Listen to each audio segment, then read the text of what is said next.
بسم الله الرحمن الرحيم.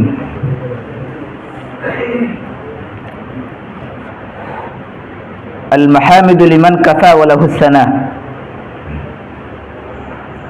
وهو الحقيق بالعبادة والكبرياء الذي استوى على عرشه فوق السماء، وهو فاطر السماوات والأرضين بقاع القدس وأعمال فلسطين، المتشرفة بالأنبياء والمنذرين، أزكى صلوات الله وسلامه على النبي المجتبى المفضل على قاطبة الورى، المولي وجهه شطر المسجد الأقصى،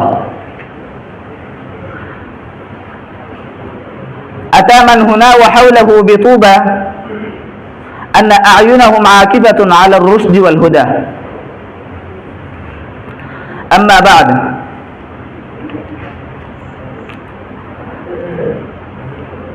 حضرت قدامكم لألقي الضوء على موضوع فلسطين. فلسطين ما هي؟ وكيف صار فلسطين موضوعا للمناقشة؟ فأولا أعرفكم ما هي فلسطين. فلسطين هي أرض مقدسة، هي أرض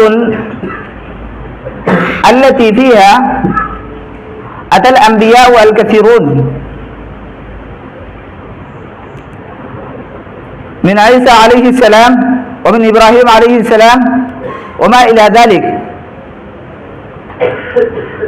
وأيضا فلسطين هي أرض فيه الحرم الثالث الذي يعبر عنه ببيت المقدس، وبيت المقدس له تقديس وقداسة عند كل من المسلمين واليهود والنصرانيين.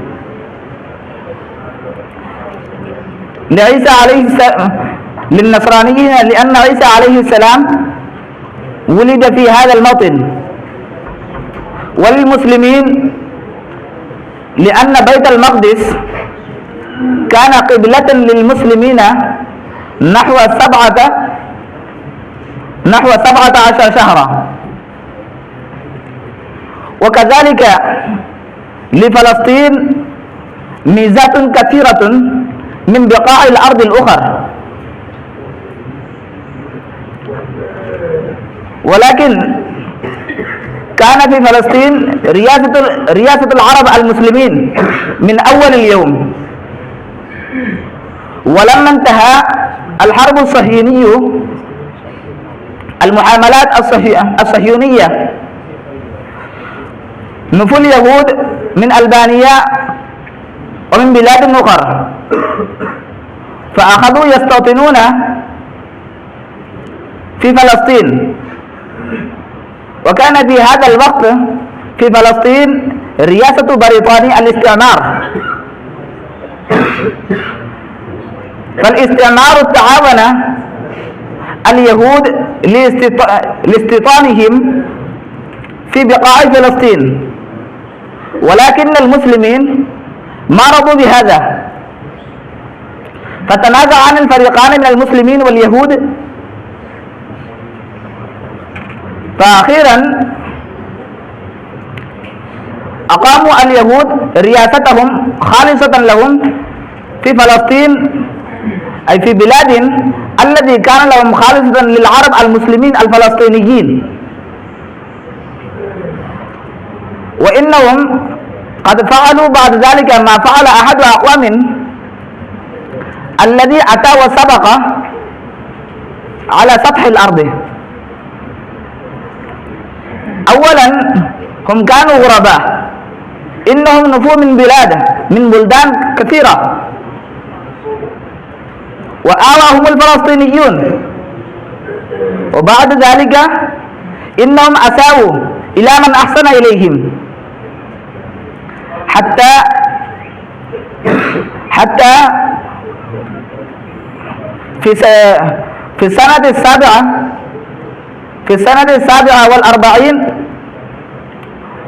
و19 عاما من الميلاد، لما حكم أقوام المتحدة باستيطانهم في أرض فلسطين، فأقاموا وأعطوهم من أرض فلسطين نحو 44%، ولكن بعد ذلك إنهم حملوه وصالوا على أهل فلسطين وأخذوا منهم الأرض كثيرة منهم، وحتى الآن يريدون أن يأخذوا كل فلسطين ويدخلوها في رياستهم. ولذلك إنهم يقاتلون المسلمين ويحاربون المسلمين ويغصبون بقاعهم ومدنهم من المسلمين.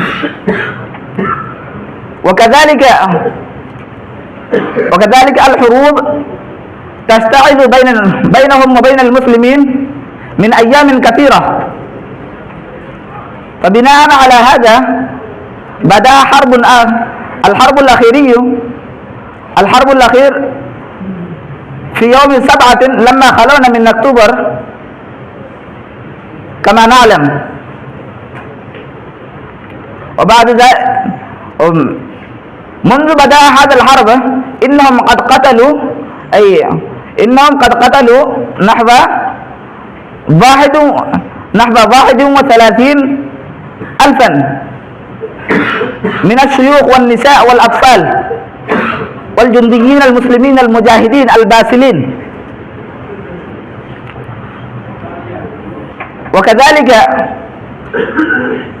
إنهم يحاولون الآن بكل ما استطاعوا أن يأخذوا ما بقي من الأرض في أيدي المسلمين الفلسطينيين ويأخذوها ويدخلوها في رياستهم.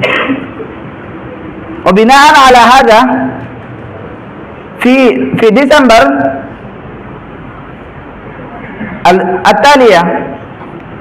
ديسمبر التالي ذهب نتنياهو بين أقوام المتحدة وقام في منصة أقوام المتحدة وجاء بخريطة هذا خريطة الفلسطينيين، وكان هذه الخريطة ملونة بلون واحد، وأشار بذلك إلى أنه يريد أن كل فلسطين يأخذه. أكتفي بهذه الكلمات.